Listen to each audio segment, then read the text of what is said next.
Nikolaus Kopernikus.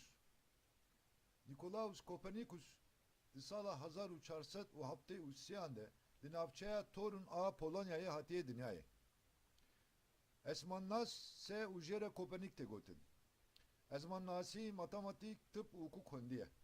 Hete dawiya jiyana xwe li ser ezmannasiyê lêkolînan kiriye. Di dawiya lêkolînên xwe de wiha gotiye. Dinya hem li dor xwe û hem jî li dor rojê vedigere.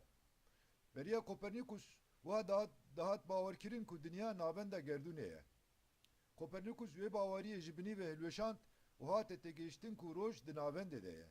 Ango Kopernikus wê ferasetek kevin a berê hilweşandiye û di dewsa wê de jî ferasetek nû ava kiriye.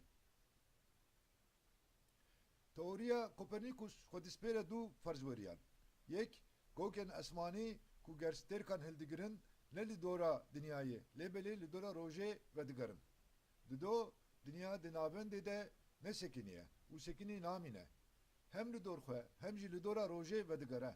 Rojane li dor xwe vedigere û bi salane jî li dora rojê vedigere.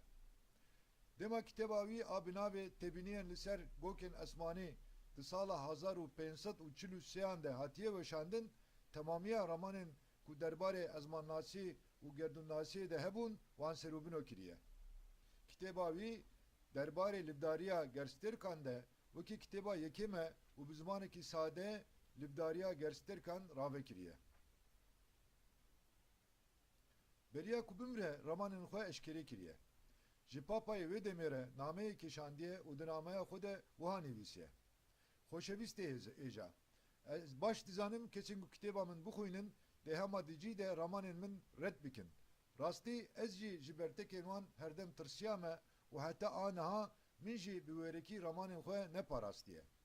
Carinan jî min dil kiriye ku dest ji xebatên xwe berdim.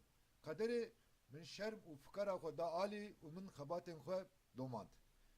Heke hinek kes li dijî ramanên min rabin, ez ê guh nedim wan û helbesta wan jî wekî helbestekê çewt binirxînim.